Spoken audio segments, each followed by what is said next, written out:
You already know how this goes. The street is empty. The sun is straight overhead. Two men face each other from about 50 feet apart. One of them is calm. One of them is not going to walk away. You have seen this scene so many times you could call the camera angles before they happen. The dust, the light, the slow zoom into one man's eyes just before his hand blurs. You know exactly how it ends before it starts. Here is the part nobody mentions. You know how it ends because someone spent a century teaching you how it ends. That scene did not come out of history. It came out of a product line. It was designed in New York publishing houses before the Civil War was even finished, refined by professional showmen in arenas across the East Coast, and then locked into the American imagination by Hollywood studios that understood exactly what their audience wanted and had no commercial interest in giving them anything else. The quick draw duel in the empty street was theater from the beginning, and the real story of how that performance replaced an entire continent's actual history is stranger and more interesting than anything Hollywood ever put on screen. By the early 1860s, the American frontier West was already a commercial product being manufactured for people who had no direct experience of it and no particular desire to acquire any. The dime novel industry, built primarily in Eastern publishing houses, was producing cheap paperback adventure stories at an industrial pace for a reading public that wanted excitement, moral clarity, and heroes without complications. These books were not journalism. They were not historical documents. They were entertainment, and the publishers knew exactly how to engineer entertainment for that market. The stories needed heroes who were easy to identify, villains who were easy to hate, an action that moved fast enough that nobody stopped to ask questions about the details. Real figures from the frontier became literary characters in their own lifetimes. Their actual careers compressed and cleaned up into something the market could use. Wild Bill Hickok's real biography involved a great deal of card playing, employment disputes, and legal uncertainty. His dime novel biography involved heroic gunfighting on a nearly continuous basis. Calamity Jane's documented life was complicated, economically precarious, and often sad. Her dime novel life was a series of frontier adventures. The gap between the documented record and the commercial product was enormous, and the people producing the product understood that the gap was a feature, not a problem. Accuracy did not sell, the myth sold. William Cody understood this better than almost anyone alive in the 1880s, and he built a business on it. Buffalo Bill's Wild West show was not a circus, and it was not a theatrical production in the traditional sense. It was a staged spectacle that took the dime novel version of frontier life and made it physical and immediate for audiences who could now sit in a grandstand and watch what they had previously only read about. The show toured the United States and then Europe for decades. Queen Victoria saw it. Sitting Bull traveled with it for a season. Millions of people who had never been west of the Mississippi learned what the American frontier looked like, sounded like, smelled like, and meant from a staged performance built for maximum emotional effect. What they were learning was not history. It was a carefully engineered product that had been tested and refined on paying audiences across years of performance. The Wild West show version of the frontier was more dramatic than the real thing, more racially simple, and more morally satisfying. That was the point. You do not build one of the most successful live entertainment businesses of the 19th century by giving people complexity and ambiguity. You give them what they came for, and what they came for was the myth. Early cinema picked it up exactly where the shows and the novels left off. The first Western films appeared in the early 1900s, and they were immediately profitable for all the same reasons the dime novels had been profitable. Simple moral stories, cheap outdoor locations, clear heroes and villains, and an American landscape that felt like it belonged to something bigger than any individual story. By the 1920s, the Western genre was one of the most reliable categories in Hollywood, and the version of the Old West it was selling had been refined through 40 years of dime novels and 30 years of Wild West shows into something almost entirely divorced from documented frontier history. The filmmakers were not working from primary sources. They were working from the commercial product that already existed, and they were making it more commercial still. This is the part that matters. Hollywood was not distorting the Old West through ignorance. The filmmakers and studio executives of the silent era and the early sound era were not making honest mistakes about what frontier life had looked like. They were manufacturing a product for an audience that had been trained for generations to want a specific version of the frontier. And they understood that the real version did not serve that audience. The real frontier was economically brutal, racially complex, legally uncertain, and full of people and stories that did not fit the mythology the market required. So the filmmakers kept what worked and discarded what did not. The gap between performance and history widened every decade. Now look at the specific physical details, because this is where the mythology gets concrete enough to measure against the record. The hat. You know the hat. Wide-brimmed, dramatic, sitting high on the head, catching the light. Every movie cowboy wears one. It is as much a part of the visual language of the Western as the six-shooter or the spurred boot. Photographs from the actual frontier period tell a different story.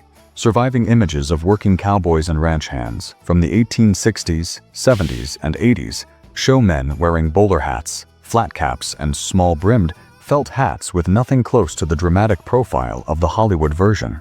The practical problem with a wide-brimmed hat during a hard ride is that it blows off your head. Working cowboys who needed to keep their hats on tied them down, or wore something with considerably less surface area catching the wind. The wide-brimmed dramatic hat was primarily a Wild West show costume, built for visibility at a distance from a large crowd. It looked spectacular in a performance arena. On a trail drive in a wind, it was an inconvenience. The gun. Hollywood placed a revolver on every cowboy's hip, and then told the audience that every man on the frontier wore one at all times and was ready to use it on short notice. The actual record complicates this in two important ways. First, reliable revolvers were expensive. A good Colt single-action Army revolver in the 1870s cost roughly $17 at retail, and prices for quality firearms ran higher. For a cowboy earning $25 a month, a revolver was not a casual accessory. It was a significant purchase that represented most of a month's wages, and many working cowboys either did not own one at all or carried a cheaper and older model stored in a saddlebag rather than worn on the hip. Second, and this is the detail the mythology almost never mentions, many cattle towns actively tried to remove guns from the equation. Dodge City, which became the symbolic center of Western gunfighter culture in film after film, had ordinances during its peak cattle drive years, requiring cowboys to check their weapons when they entered the main business district. The image of every man in town walking around armed and ready to draw was the opposite of what town governments were working to prevent. The cowboy wage. This single detail unravels more of the Hollywood mythology than almost anything else, because the mythology requires the cowboy to be a free individual, answerable to no one, riding where he chooses. The actual frontier cowboy was a seasonal migrant laborer. He was hired at the start of a cattle drive, usually in spring, at a wage ranging from roughly $25 a month at the low end to $40 a month for an experienced hand, with the trail boss earning somewhat more. The drive lasted 3 to 4 months depending on the route, the weather, and the condition of the cattle. At the end of it, if the herd arrived safely and the count was right, the cowboy was paid his wages and released. There was no contract guaranteeing future work. There was no pension or retirement. There was no compensation for injuries, and injuries were a regular part of the job. River crossings killed men every season. Stampedes killed men. Heat, dehydration, and bad horses killed others. The trail was continuous hard physical labor under conditions that were genuinely dangerous, and the pay reflected what the labor market would bear rather than what the work was worth by any other measure. $25 in 1875 had more purchasing power than $25 today in raw terms. But it was not wealth. It was working wages. And the cow towns that sat at the ends of the major cattle trails understood the seasonal labor structure perfectly. The merchants, the saloon keepers, the gambling houses, the hotels, and the various other commercial operations that set up in a cattle town were there because they knew a few thousand cowboys were going to arrive at the end of the drive with several months of accumulated wages and a strong motivation to spend them. The cowboy was a worker moving through a system that had his wages targeted from the moment he crossed the town limits.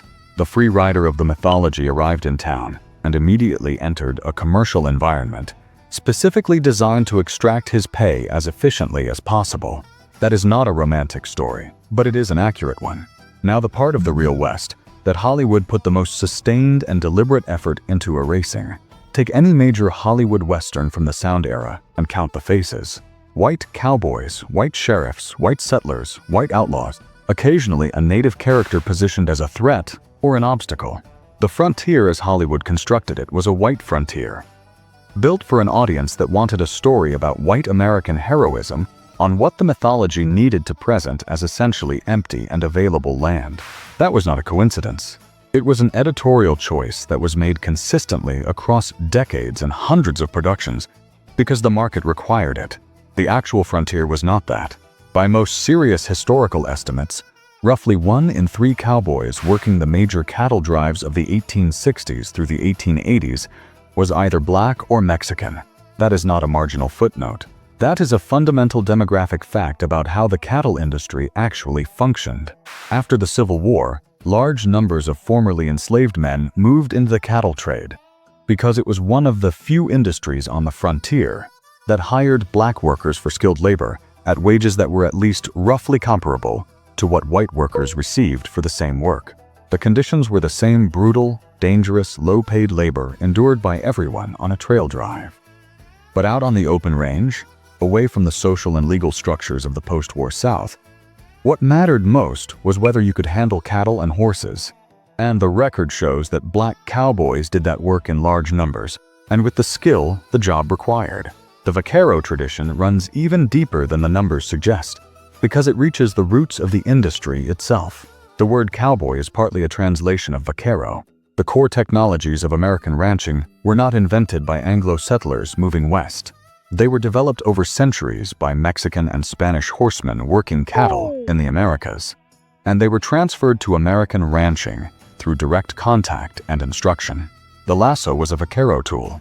The saddle design that American cowboys used was derived from vaquero equipment refined over generations of practical use. The techniques for managing large herds of cattle on horseback, the vocabulary that ranching in the American West ran on, and many of the trail routes themselves came from a Mexican tradition that predated American settlement of the Southwest by a very long time. When Anglo ranchers moved into Texas and the territories in large numbers after the Civil War, they either hired vaqueros directly and learned from them, or they hired men who had already learned from them. The American cattle industry was built on a foundation of knowledge and technique that Hollywood spent a century pretending did not exist. The Buffalo Soldiers are a separate chapter of the same erasure. 4 regiments of black soldiers, the 9th and 10th Cavalry and the 24th and 25th Infantry, served on the western frontier after the Civil War. They enforced federal law, protected settlers, scouted territory, and fought in military campaigns across the Southwest, the Southern Plains, and into the mountains. They served under conditions that were often actively hostile from within the military structure itself, receiving older equipment, inferior horses, and remote and difficult postings that white regiments avoided when they could. Their service record was strong enough that the nickname Buffalo Soldiers, reportedly given by native warriors who encountered them in combat, became a mark of distinction rather than an insult. Hollywood found no commercial use for that story. It did not fit the mythology's requirements, and it complicated the racial simplicity the genre depended on. The Chinese workers who built the western half of the Transcontinental Railroad, completed in 1869, are another population that barely registers in the Western film tradition, despite the fact that they were the majority of the Central Pacific's construction labor through the most dangerous and technically demanding sections of the route. Roughly 10,000 Chinese laborers worked the Sierra Nevada crossing and the Nevada Desert crossing, drilling tunnels through granite at altitude, working with nitroglycerin, building cuts through mountain terrain by hand, in conditions that killed workers regularly throughout the construction period. When the railroad was finished and the Golden Spike ceremony was photographed at Promontory Summit, the Chinese workers were notably absent from the image. They had been paid off and were not part of the official celebration. The mythology of the West had no frame for their story, so their story was simply not told. What you are looking at across all of these omissions is not carelessness. It is a pattern that was consistent enough and sustained enough across enough decades that it has to be understood as a deliberate editorial policy rather than a series of individual oversights. The frontier as Hollywood built it was white, because a white frontier served the commercial and cultural purposes of the market that was paying for the product.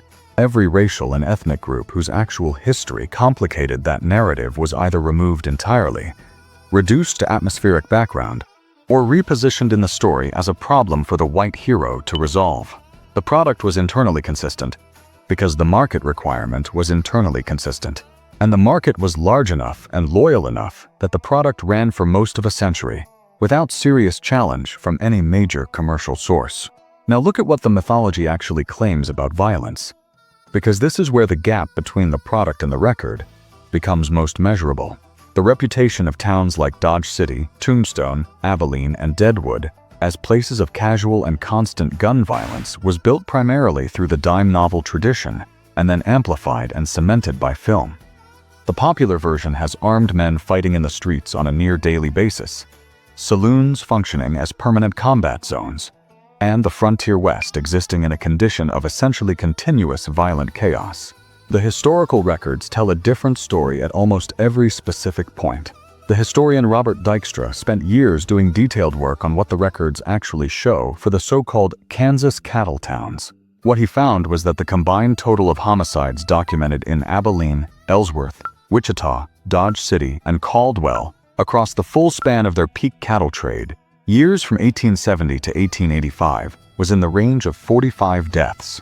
Across 5 of the most famous gunfighter towns in the mythology, over 15 years of operation, the total documented homicide count fits in a single paragraph. Many individual American cities today exceed that number in a single month.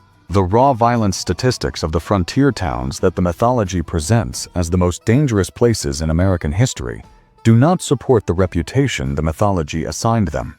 The Tombstone case is worth looking at in detail because Tombstone and the fight near the OK Corral became the symbolic peak of the mythology, the moment the mythology points to as proof of itself. What the records actually show is layered enough that it has kept historians arguing for well over 100 years. Tombstone had an ordinance prohibiting the carrying of firearms within the town limits. That ordinance existed specifically because armed men in town presented a public safety and commercial problem that the town government was actively trying to manage.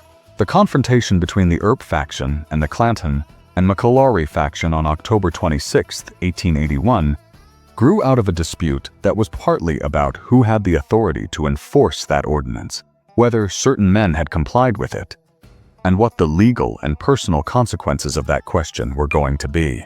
The most famous gunfight in Western mythology happened partly because a law against carrying guns in town was already on the books, and the question of who could enforce it under what circumstances had not been resolved. The fight itself lasted roughly 30 seconds. 3 men died. The immediate legal aftermath was considerably more complicated and lasted considerably longer.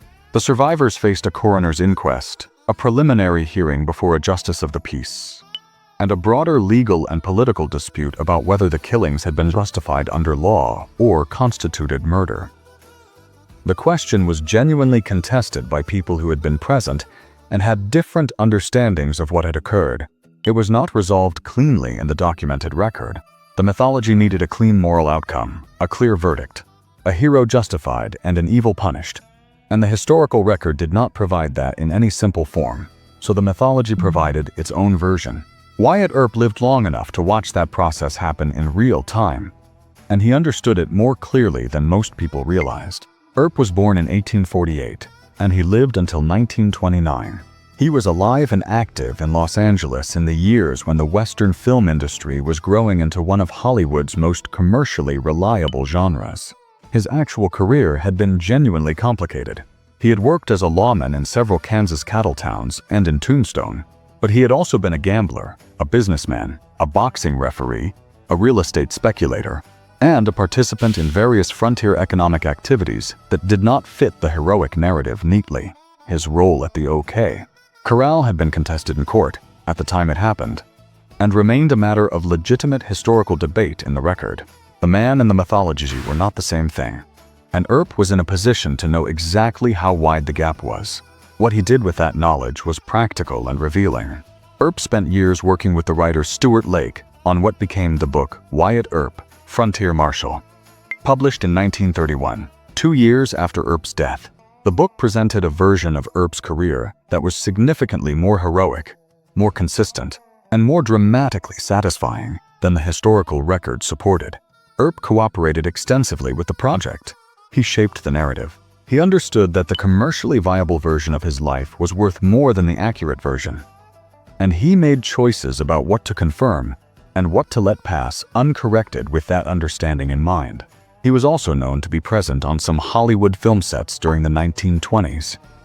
Acquainted with figures including John Ford, who went on to make some of the most influential westerns in the history of the genre.